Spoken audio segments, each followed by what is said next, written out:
We're going to touch this with our fingers. And we have invented a new technology called multi-touch, which is okay. In 20 pauses, he did not have one pause that had a filler word in it. It's an extraordinary time to be at Apple. Dude, he had 10 pauses and didn't use one filler word. So props to Tim Cook for being fluent. Unfortunately, I don't think that saves him in the charisma category. You guys are in for a treat today. You know why? Because we're going to look at a scientific acoustic prosodic analysis of Steve Jobs. And what that means is that we're going to tell you exactly why Steve Jobs was persuasive and influential. Number 4, in this study, we're going to see that he's a fluent speaker, meaning he has a low amount of, what's fluency again? I'm not going to look. If you use filler words, basically. So you don't need filler words in pauses. You have strategic pauses that are either purposeful or not purposeful, but it doesn't really matter because you're not filling them with stuttering. So he sometimes does this, you'll see, but usually it seems strategic to me. Like he's, yeah, like it's part of the actual presentation rather than a stuttering of what I'm going to say next, which the study is characterizing as fluency. So let's look at Steve Jobs' fluency. I'm going to count how many silent pauses versus the number of pauses that do not have silence in them, meaning they have filler words. Okay, and we'll just see how good that is. Problem. So how are we going to take this to a mobile device?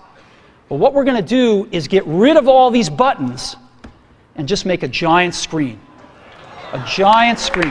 Now, how are we going to communicate this? We don't want to carry around a mouse, right? So what are we going to do? Slide pause after a stylus, right? We're going to use a stylus. No. Who wants a stylus? You have to get them and put them away and you lose them. Yuck. Nobody wants a stylus. So let's not use a stylus. We're going to use the best pointing device in the world. We're going to use a pointing device that we're all born with. We're born with 10 of them. We're going to use our fingers. We're going to touch this with our fingers. And we have invented a new technology called multi-touch, which is okay. In 20 pauses, he did not have one pause that had a filler word in it. He was doing it at the beginning, but you see him settle into this and he's just like, he's dialed, dude. Okay, so let's look at Tim Cook and see how many pauses have filler words in them per 10 or 20 pauses. Because, I mean, Steve Jobs did not have one filler word in his pauses, which measures fluency, Today will remind you of the uniqueness of this company. Kind of a pause there. As we announce innovations, he's pausing everywhere. From our mobile operating system to applications, to services, to hardware. Yeah, and more importantly, the integration of all of these into a powerful yet simple and integrated experience. It's an extraordinary time to be at Apple. Dude, he had 10 pauses and didn't use one filler word. So props to Tim Cook for being fluent. Unfortunately, I don't think that saves him in the charisma category.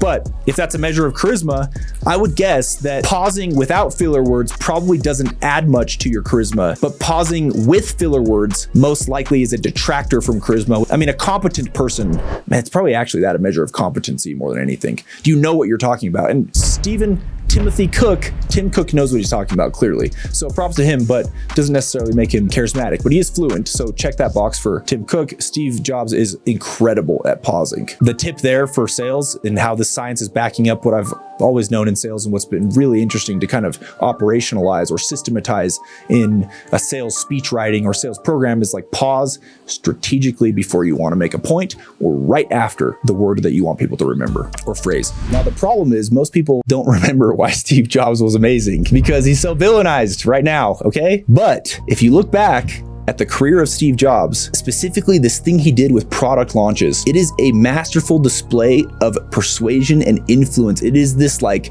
mesmerizing Jedi mind tricks status level absurdity in charisma. There is no one even close to Steve Jobs in charisma. If you can find someone that's more persuasive and charismatic than him, and we're actually doing a whole series right now, like on objectively the most influential people in the world in the last 100 years that we can find audio and video of. We're looking at Martin Luther King Jr., Barack Obama, Oprah Winfrey. Those people don't seem like they should fit in the same category, but we're really talking about they're just the people who are largely considered the most impactful orators, the people who are just compelling, persuasive, cultural influence influence catalysts. John F. Kennedy, Tony Robbins, even Gandhi, Ronald Reagan. I mean, like people who really move the needle in the world. Of all of these people, Steve Jobs, objectively, I mean, the stats show this. We can measure, we can track all of the things that make you charismatic. Steve Jobs is by far the most persuasive, charismatic individual. If you haven't watched anything from Steve Jobs in a while, you might just remember this kind of like high-pitched guy who like yells at everyone. You probably can't even pinpoint something where he yelled at somebody. It's just something that you heard from Walter Isaacson interview, and then your friend told you that, yeah, but didn't Steve Jobs yell at his employees? Like, we don't care about any of that, okay? We don't care about how you treat people. We don't care if you're a good person. We just want to know what makes you persuasive. Don't listen to anything I'm saying. I haven't slept enough at all, okay? How was Steve Jobs such a master of charisma? This is actually what makes Steve Jobs charismatic, because we can measure this in everyone that is charismatic, that is influential, where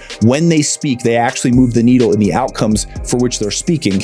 Steve Jobs' fluency. Rarely uses filler words when he's pausing, unless that is purposeful and he's trying to create a feeling, but even then, very rarely. My opinion is that someone who speaks fluently, anyone who is competent, is usually very fluent. In the 100,000+ obsessively analyzed sales pitches that I watched, where I was trying to determine and coach sales reps on the very features of their voice that were either breaking trust or gaining trust, that were either building rapport or losing rapport, that were either leading to them closing more deals and getting someone on their side, creating an environment where the customer, where the person, the prospect could make a good decision, not manipulated, not pushy. If you have really good training in sales, especially if you build training that's based on these first principles that I'm talking about here, which I don't know if I've seen many, if anyone, do, besides the people that taught me, and then I took it to a whole nother level. If you operationalize this stuff, you look at the first principles, you'll find that really good sales reps are not manipulating. They're in fact creating an environment to make a good decision where the ideas can actually be judged for what they are, and where they are framed in someone's mind so they're so compelling that it's very hard not to make a good decision. Steve Jobs does this masterfully, okay? The fluency, though, these pauses without filler words, this doesn't actually make you more charismatic, although the study uses this as a determiner for charisma. This is purely a variable based off of competency, meaning if someone is fluent, if they pause without filler words, if they speak without messing up, you judge them that they are smart, that they're intelligent, that they're competent, that they know what they're talking about, but you don't necessarily judge them as more persuasive. However, why I believe this is included in the features of charisma, according to acoustic prosodic analysis, is because if you are not fluent in your speech, you immediately break rapport at some level.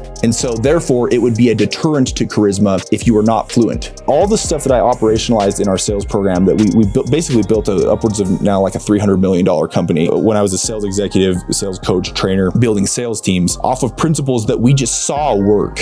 That we knew that all the top reps, they do these things. All the people that keep rapport, that builds trust with customers, especially in a cold call setting, they all do these same things, and we operationalized all of that. I started to kind of philosophize more about this and get really nitty gritty with the first principles at the end of the last like 4 or 5 years of my career, and our sales numbers shot through the roof. They were already high. They ended up being world class by the end there. I think it's amazing to be able to look at these principles and actually determine what makes someone more persuasive and influential.